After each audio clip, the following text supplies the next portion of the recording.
Iran's supreme leader has crushed internal and external threats for more than 3 decades. But at 86, Ayatollah Ali Khamenei is facing his greatest test yet.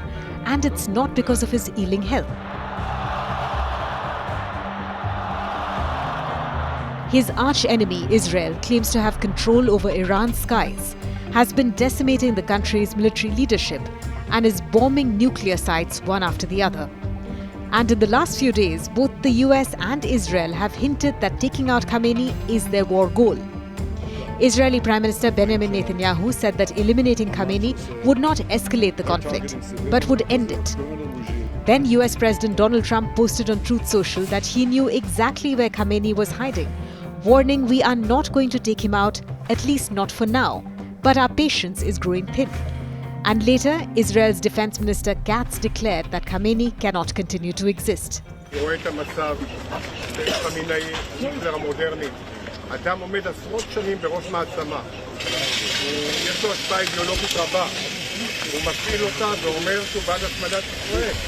הוא מפעיל את כל המשאבים גם על חשבון העם שלו למען המטרה. ואנחנו רואים היום הוכחה שהוא באופן אישי נותן הוראה לירות על בתי חולים. But Khamenei has been defiant.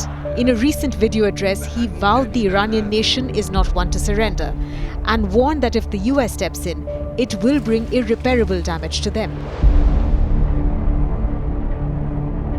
Khamenei rose to power in 1989, succeeding the leader of the Islamic Revolution, Ayatollah Ali Khamenei. While Khamenei didn't have his predecessor's religious credentials, he has ruled 3 times longer than the late Khomeini, and has shaped Iran's Islamic Republic perhaps even more dramatically. He entrenched the system of rule by the Shiite Muslim clerics.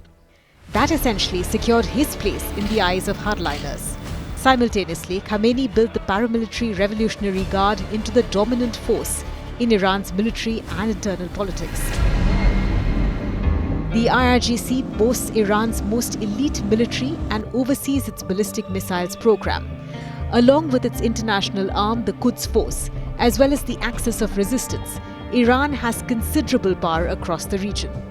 Khamenei turned Iran into an assertive power, wielding influence across the Middle East.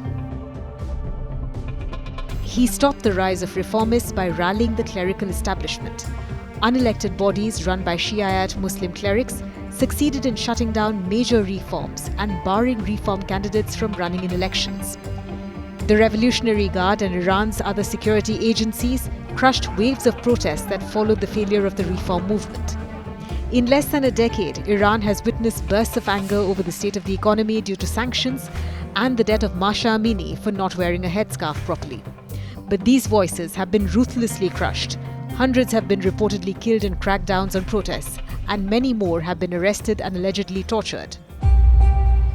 Khamenei chose to invest heavily in the so-called Axis of Resistance, Hamas in Gaza, Hezbollah in Lebanon, and the Houthis in Yemen, as well as a motley assortment of Islamic militant militias in Syria and Iraq. But since October 2023, this alliance has collapsed under the weight of Israeli attacks. At the same time, Iran's historic alliance with Syria ended with the fall of Bashar al-Assad's regime in December. Now a government hostile to Iran rules from Damascus. Iran's axis of resistance is at its weakest ever. Hiding in a bunker in an undisclosed location, his key advisors eliminated, Khamenei faces a difficult choice.